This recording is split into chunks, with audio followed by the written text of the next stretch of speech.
Hey guys, well I know I just uploaded a video on the Infinity, so I thought I would follow up and do the same kind of video on my Tahoe. So anyways, we'll go ahead and start it up. That's annoying. 12.7 miles per gallon right now, and 46,803 miles. I know I just did an update, but I mean, this is more of an interior tour. So anyways, we'll go ahead and start it. It does have a Flowmaster 50 series muffler on it. Sounds really nice. Definitely something I don't regret doing to this car. Well, I kind of do, because it makes me want to drive faster and then use more gas. So, yeah. That's my little rant, I guess. So, like I said, 46,803 miles on it right now. Good night, stay straight. But you know all this. I just did an update on Sunday? Saturday or Sunday, I can't remember. But anyways, I'll go ahead and get started with the interior tour. Starting with the door panel. All of this right in here is soft to the touch. It's kind of like a semi-padded plastic with a coating of vinyl over it. It is padded, but it's not like incredibly soft. Same thing for right here. It does have kind of a hollow sound to it. You can hear. As for your armrest, it is fairly padded. I mean, it's not really that padded. It's kind of hard, actually. Door handles, nice and soft, which I wish they would have made the door handle hard and the armrest soft, but whatever. As for up here, all of this is still that soft material, softish material, whatever you want to call it. And then this piece of plastic right up here, that is hard plastic. And you can actually pull that off somehow. I've never done it, and I don't know if I want to. But as you can see, that's pretty flimsy. As for the bottom of the door panel, all still that same padded material, but it's still kind of a hollow sound. And it is kind of flexible. I don't know if the camera is picking that up or not. It's probably just... Actually, I know it's not. You've got your light down there, and you have really nice padded, or not padded, but soft carpet down here. That gives it a nice quality touch. Hard plastic inside here, but there's no sharp lip. All this is still that soft material, and then you've got your Bose speaker grill. You've got your power window controls. Only the driver and passenger are auto down. Power mirrors, power folding mirrors. You can see. And then power mirror controls, you just use that rocker switch there. And then power window locks. And then heated seats, and two-person memory with the exit function, and power adjustable pedals, which is really nice. Going around to the top of the dash, all hard plastic. This is familiar Tahoe territory here, and it sounds like a Coke can when you knock on it like this. Very hollow sounding, but it's not really that flexible, to my surprise. It sounds like it would be flexible, but it's not. Just hollow. Hard touch, the entire thing. This bezel around here, around the air conditioning, from here all the way over to here is one piece of plastic. I'll show you. You can see how it pulls off real easy. But I don't want to do that too much, because that's not good for it, I'm sure. Put it back on. Snap it all the way back in. You can hear when it snaps it. Definitely has a pretty hollow sound to it. Manual climate controls over here, still hard touch, but it is nicely grained. It's not rough like the new GM plastic at all. I can actually rub my knuckles on it without hurting myself. Hard touch all the way over there.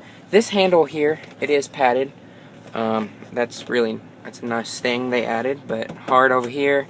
And you've got a really flimsy airbag cover, which I'm not real big on, but I don't really ever mess with that, so I don't really pay that much attention to it. Whoops. Down here, all of this is hard plastic. Move, phone charger. Hard plastic up here, all the way down here, everything around here.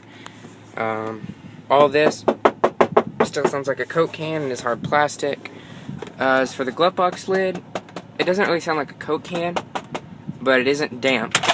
You can see it just falls right open. And there's some window paint in there. You can see everything it'll fall right on your knees. As for this is hard touch, but nicely grained, like I said before. Get those out of the way. This is a nice thing. I like this little storage tray. This here, all this is hard touch back here. Everything down here, hard plastic. And there is kind of a sharp edge here. You can actually focus in over here. You can see the shavings here. That's kind of cheap. Shame on you, Chevy. You know better than that. Actually, obviously not, because look what they did with the new Tahoes, but don't even get me started. This opens up sideways, and I have bug spray in there. I don't know why, but I just do. There's a random spike. Don't know what the random spike's for, but there's a random spike. You just push this button to open it. Has a nice and solid close to it. All these black plastic pieces can be taken out and cleaned, which is nice if you ever spill anything like I do.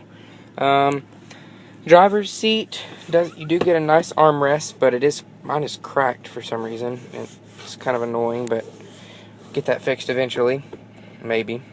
I don't know. It is kind of jiggly. Not really sure why, but it is an American car after all. And speaking of jiggly, the center console is not, sure-footed at all. You can see how easily it just bends back and flexes pieces of plastic that are not meant to be flexed. But that's besides the point. You can see a big piece of shaving right there. You can hear that. But the center console itself is actually very sure-footed. It doesn't move around at all. I'm giving it as much as I can and I can't get it to move. That fell out. Okay. The seats in this car are incredibly supportive. The only thing I wish is that maybe it gave you a little more thigh support, because it doesn't come all the way out to your knees, but I mean, I'm not really going to complain that much because you can't have it all. Fit and finish lines. Up here, it's actually pretty good. No huge gaps or anything like that, but you can definitely pull it off. And it is pretty flimsy. You can see how that just flexes. Fits nicely into the dashboard. All through here, you've got your tweeters here. Up here, fit and finish lines, they're okay. I mean, there's a gap there, and then it closes up right around here. I don't know about over there, because I never sit over there. Sun visor. Yes, here's my iPhone. Whee! You do have two vanity lights, same thing on the passenger side. And this is how I play my iPod in my car, because it doesn't have an aux jack, which is ghetto, but whatever. Same thing on this side. You can see fit and finish over there is pretty nice. Focus, please. That's better, but this thing's being ridiculous. As for the back seat, I'm not going to get out because I'm about to run out of memory. But door materials do follow through, except the only thing missing is the carpeted piece. And on the passenger side, it follows through as well. But everything behind the back doors is hard, flimsy plastic that can be pulled off. You've got your third row back there. It's actually fairly comfortable for a third row, but it is a third row after all, so I mean, it's not that great. But really, I guess that's pretty much it. I know I've already got a video like this on my car, but I wanted to do another one for new subscribers and just people who were kind of wondering, who just haven't seen my old ones in general. But anyways, thanks for watching, and we will catch you guys next time. Take care.